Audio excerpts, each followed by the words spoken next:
سلام كمي كان لكم سومناوي زينا سبورت حزنا لكم قريبنا لنا مكتالكم دما بخبر نعدم ኤርትራዊ ተቀዳዳማይ ዳይሜንሽን ዳታ ምርሃዊ ቅዱስ ክሳተፎ ዘቀነ ሓደ ካብ ዛዕበዩ ሰለስተ ናይ ግራንድ ቱር ናይ ቅድድም ምሽክለታ ውድድራት ዝኾነ ቮልታ እስፓኛ ትማል ሰንበት ተዛዚሙ تمال سنبت ابناء مزازم مدرخ تقدمتي كاب لاس روزا استبغيسو اب مدريد زتزازمه 104.1 كيلومتر ودري ماكايدوم اذا مدرخ زيانه يفصمه بمنبارا دما درغه ሁሉም تقدمتي بحباريم اب حنصات بصيحم اب تخايد حيل قطبتاوي وددر دما تقدماي اوريكا بايك اكسچينج ماغنوس كورت نيلسن قداماي كوين خعوتن كلو دانييل بوناتي ناي كلب تينكوف كالاي جياني مرسلمان ناي كلب ايتكس كيكستر ديما سالساي كوينم وددرم زازيمم بحفشة أبزنا 21 مدرخات ودر كولومبياوي نارو كينتانا ودرو ب 83 ساعات 30 دقيقة 28 كاليتن بمزام تعواتي ناي غزي ودرات كونن كلو انجليزاوي كريس فروم 1 دقيقة 23 كاليتن بمدحر كولومبياوي ستيفان تشافيز دما 4 دقيقة 21 كاليتن بمدحر كلاين سالساين درجة حيزوم اب تاريخ قدم مشكلة إرترا قداماي اب سلستين عبيتي ناي جراند تور ودرات زتساتف زبل كبريس تلابسن رابعيتي ناي جراند تور ودر زكايده مرهاو قدوس كاب كوينتانا 1 ساعات 36 دقيقة 38 كاليتن دحيرو مبل 38 درجة حيز ودرو فتيمم ابنا نت ودرات فابيو فيليني ناي تريكسي غافريدو نارو كينتانا الكساندرو فارفردن بليتو قداماي تعواتي كونن كلو ابنا عقبت ودرات دما عمر فيرالي ناي دايمنشن داتا بس عقبت كوين تشليمم بدرجة غانتا ابزنبر ودرات دما بي ام سي موفي ستارن كانون دايلن قدامو سلسته غانتات كوينن ودران فتيمن أربعة إيرتراوين تقدمتي حائفة زلا دوب أفريقيا تكلب دايمنشن داتا كاب زرزر ناي وورلد تور غانتات كتلكم تخل تغليصوم أبزوان زي دايمنشن داتا كابلا ناي وورلد تور غانتات بمسرت زوالو تنطبي اب مود داتا مبل 18 درجات تسريع زلام درجه وورلد تور ناي زمت عمت فقاد ذا حتى 18 غانتات كوينن نا 17 بوتا ينكو ودرام كابزن غانتا دما دايمنشن داتا اتا اب زتحت درجه زلا بمخانم ازان 4 يوم ايرتراوين بروفيشنال تقدمتن كمار كافانديش 7 كامينسن ادفال بوسن هاغن زحقفت غانتام اب حدغا مراد ناب تحتوي درجه كمتركب تغليصوم دايركتور تا غانتا دوغلاس رايدر أبزها بقال دايمنشن داتا ناب درجة برو كونتيننتال انت داوريرام اتوصيت اسنبادي كخون كم زخيل غليصلهم ابزيز مت ناي قدم بشكلتا عمت سبورت تينكوفن ايام سايكلينكن اب مولاب سنك زغاطمن صگمات كاب زرزر ناي بروغانتات زليا كوانت هونم بورا هانس غورن بحرين سايكلين ناب العلواي ناي برو درجة كحخرا مدلاواتن يودا الله سلازلوا دايمنشن داتا اب حدغا كتلو خمتخيل يزغل زلهم برو كونتيننتال مخانات فلت لامبرون كاب تشاينا وين سوانين حيال مولا بمركبه نابل على درجه كتحكر مديبا سلازلام نتن 10 شوعات ناي برو غانتات زرزر بزحات كلبات يقالسالو لهم علماوي محبر قدم بشكلتا مالت يو سي اي كاب علماوي درجه ولق اتليتات مالت وورلد تور رانكينج تبغيسيو نغانتات نطب زهب ابتي علماوي زرزر ناي قدامت 5 تقدمتين حنت غانتا نطب تدمير دما نتا غانتا ناي وورلد تور نطبي كم تركب يغبرام بزممزني أبزي عمت زي دايمنشن داتا اب 28 ودرات كو عوت انت مزغبت اتن 9 عوت تراين نامناي وورلد تور ودرات مزغبن كابزن 9 اتن 4 ماركا فانديش نامناي زحلف عمت تور دو فرانس زمزغبنين از غمزيلن كلون ولق اتليتات زوهاب نطبي كاب نناي مدرخ عوتات نناي غزي بلوصات تقدمتي زل على نطب زوهاب نابنت اب تور دو فرانس اب ناي غزي ودرات 10 يترتا زحله تقدماي 50 نطبي كوهاب نكلم ناي مدرخ عوت زخونه تقدماي جن 10 نطبي زوهابم بزمنصر بزحات غانتات غداي اب زخونال زلوا وان اب حدغا زركبا غانتات نطبي زلوا تقدماي اب مهدان يركبام ساكسو تينكوف مولا كتقوارصو مخانا بوغا مسحبرت كلب بورام نتي بدمر نطبي كاب عالم قداماي درجه حيز زلوا تقدماي بيتر ساغان بمفرام ننطو تتقيما اب زتامن بايتار غيصام حداش غانتا بحرين سايكلين ني فينشينزو نيفالي كتفرمو ياب زبالو زل غزي مصاي ان بوتان وحس يمسل بزمن صرنا تاني مود داتا ني بل 10 شوعه غانتا دايمنشن داتا لامبرن كقالسالين مالتيوم دايركتور دايمنشن داتا دوغلاس رايدر كلبو كاب زرزر ناي برو غانتات انتراوصي عب عنوت مخانو تزاريبوم كاب 2008 كساب 2012 اب درجه كونتيننتال صنيحنا بدحريو كساب 2015 كم برو كونتيننتال حيال ودرات اكايدناينا كم ناي ورلد تور غانتا نحد عمت راينا تصاويتنا غنا اب درجه كونتيننتال تنطف عباي ناي معباله غانتاون علاتنا ازي زخونت كلب زيت غبرويم سلازي وزح من زنيتات غدمت بمتاو بوتانا مولو بمولو مسناي ورلد تور غانتات يخبل تزاريبوم انت خونه ጋንቱ ኣብ ደረጃ ወርልድ ቱር ዘለዋ ቦታ ንምዕቃብ ነጥቢ ዘለዋ ዓብ ተቀዳዳማ ኣብ ዝመንጽ ሳምንታት ንምፍራም ሓያል ጻዕሪ ከም ተካይዱን ይሓብአን እንተኾነ እታ ጋንታ ንመን ተጻዋታይ ከተፈርም ተበጊሳ ከም ዘላ ክጠቅስ ኣይመረጸን ብመሰረት ትንተና ብዙሓት ኪላታት ቅርድም ብሽክለታ ዳይሜንሽን ዳታ ኣብ ዝሓለፈ ዓመት ንእንግሊዛዊ ማርክ ካቫንዲሽ ድሕሪ ምፍራማ ኣብ ስልቲ ጸወታ ዓብ ለውጢ ከም ዝገበረት ይገልጹ ንካቫንዲሽ ንምዕዋት ክትብል ኣብ ቅጥረታዊ ውድድራት ጥራይ ስለ ዘድሃበት ብዙሕ ነጥቢ ኸሲራ እያ ናይ ግዜ ተቀዳደምቲ ከም ድላዮም ዝጻወትሉ ስልቲ ጸወታ እንተ ትገብር ሎሚ ኣብ ሓደጋ ይመወደቀትን ብምባል ድማ ይገልጹ እንተኾነ ዶግላስ ራይደር ነዚ ትንተናዚ ክቕበሎ ይመረጸን ንዓወትና ንሰርሕ ነርና ኢና እዚ ኣብቲ ዝተፈላለዩ ውድድራቱን ከተረጋግጹ ዝከኣል ይኽብል ኣሉታ ሂቡሉሎም ኮሚሽን ስፖርት ዞባ ማእከል ከካይዶ ዝቐነየ ክረምታዊ ውድድራት ስፖርት ህጻናት ዝሓለፈ ቀዳም 10 መስከረም ኣብ ስታዲየም ኣስመራ ብኽብ ዝበለ ማዕርግ ተዛዚሞም ኣብቲ ሚኒስትራት ኣማሓደርቲ ናይ ከብሪ ዕልዱማት ወለዲ ህጻናት ስፖርተኛታትን ዝተረኽቡሉ ናይ ምዘዘም መዓልቲ ፈለማ ዝተፈላለየ ስነ ጥበባዊ መሰናዶታት የቕሪቡ ተሳተፍቲ ህጻናት ብሰልፊ ንስታዲየም ኣስመራ ኣብ ዝኣትውሉ ድማ ነቲ ናይ ምዘዘም ጽምብል ፍሉይ መልክዕ ፈጢሮምሎም ክረምታዊ ስፖርት ህጻናት ዞባ ማእከል ኣብ ትሕቲ ስፖርት ዝሰረቱ ህጻናት ዋንነቱ ህዝቢ እዩ ዝብል ጭርሖ ተኻይዱ እዚ ካብ 15 ሓምለ ክሳብ 10 መስከረም ንኣስታት 2 ወርሒ ንጥፈታቱ ከካይድ ዝጸንሐ ውድድራት 5300 ህጻናት ተሳቲፎሞም ኣብዚ ውድድር እዚ ህጻናት ኣብ 3 ዓይነት ውድድራት ስፖርት ማለት ኩዕሶ እግሪ ኣትሌቲክስ ማውንቴን ብሽክለታን ተወዳዲሮም ብዝርዝር ክረአ እንከሎም በዓውዲ ድማ በኩዕሶ እግሪ ካብ ንኡሳን ዞባታት ዝተዋጽኡ ክልል ዕድመ 12-13 14-15 16-17 ብክልተ ጾታ 16 ምምሕዳር ንኡሳን ዞባታት ነፍሲ ወከፈን 6 ጋንታት 96 ጋንታት ክሳተፋ ዝግበአን 91 ጋንታት ተሳትፍነትን ኣረጋጊጸን ተሳተፍቲ ናይተን ውድድራት ስሩዕ ስልጠና ህጻናት ግራስሩት ዝቐሰሙን ኣብቲ ውድድራት ድማ ብሉጽ ብቕዓት ዘንጸባርቑ እዮም ነይሮም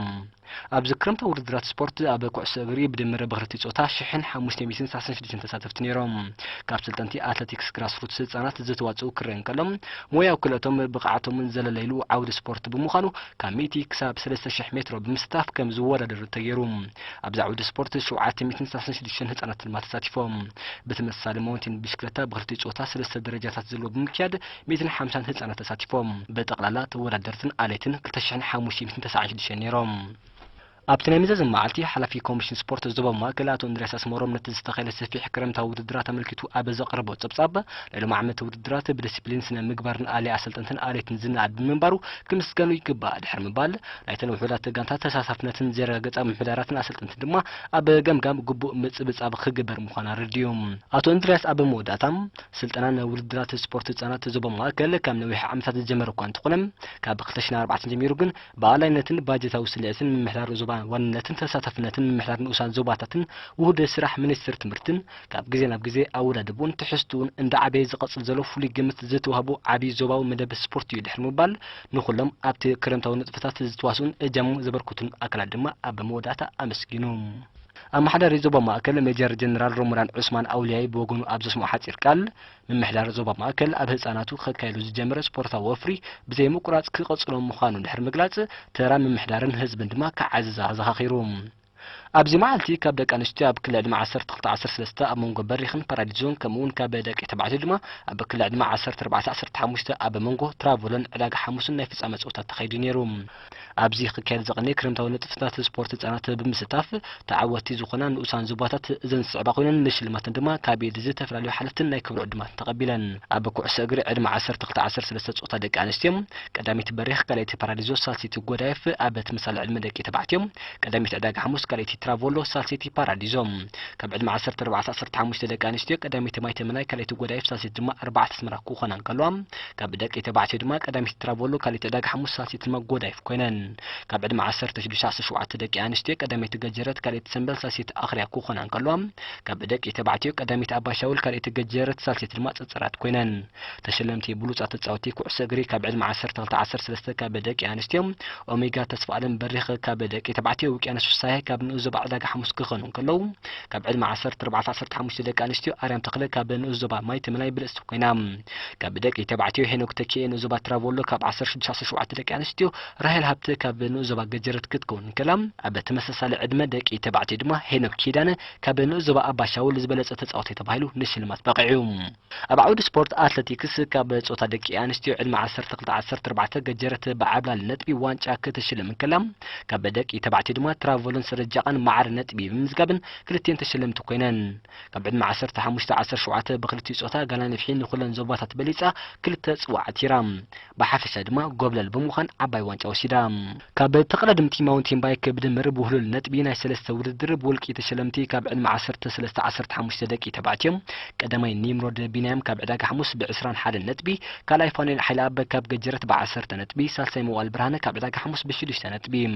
ካብ ደቂ ኣንስትዮ ትሕቲ 17 ዓመት ቀዳሚት ኤደን ተስፋ ማርያም ካብ ገጀረት ብ15 ነጥቢ ካልኣይቲ ኣርሲማ ምስግና ካብ ጋና ነፍሒ ብ12 ነጥቢ ሳልሲቲ ወለንሳ ተስፉ ካብ በሪኽ ብ11 ነጥቢ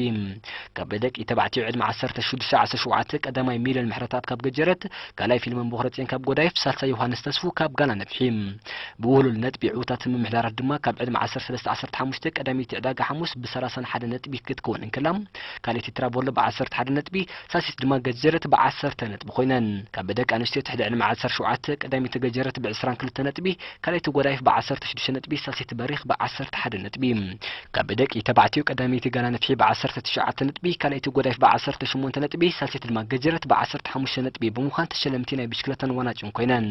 ኣብ ኩሉ ዘካይደዎ ንጥፈታት ኣብ ግምት ብምእታው ብሉጻት ኣሰልጥን ተባሂሎም ድማ ኣለም ግብሪወት ካብ ምምሕዳር ንኡዝባ በሪኽ ኣሌክሳንደር ደስባይ ካብ ምምሕዳር ንኡዝባ ገጀረት ሚካኤል ጣዕመ ካብ ምምሕዳር ንኡዝባ ማይተ መናይ ምብራቕ ኣወል ካብ ምምሕዳር ንኡዝባ ማእከል ከተማ ፊልሞን ንጉሰ ካብ ምምሕዳር ንኡዝባ ቲራቮሎ ከምኡን ኣብርሃለይ ኣበራ ካብ ምምሕዳር ንኡዝባ ሰንበል ተሸሊሞም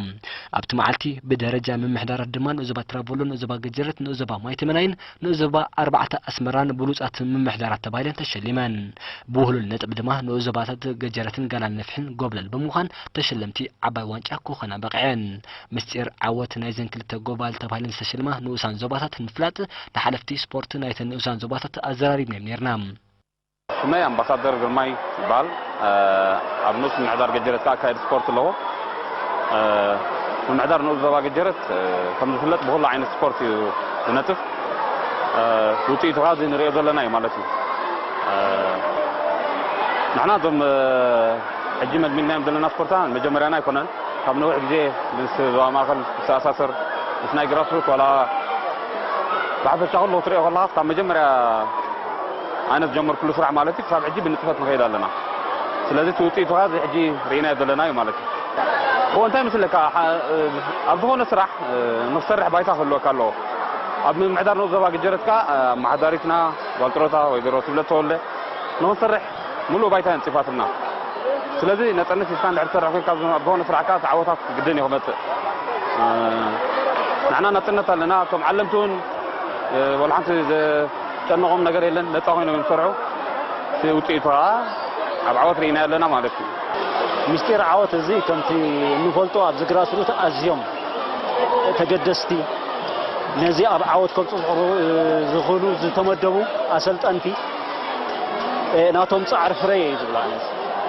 ስለዚ ከይተሓለሉ ዝፅዕሩ ስለዞም ስለ ገንዘብ ጥራሕ ስለ ታሽሙ ከይኮነሲ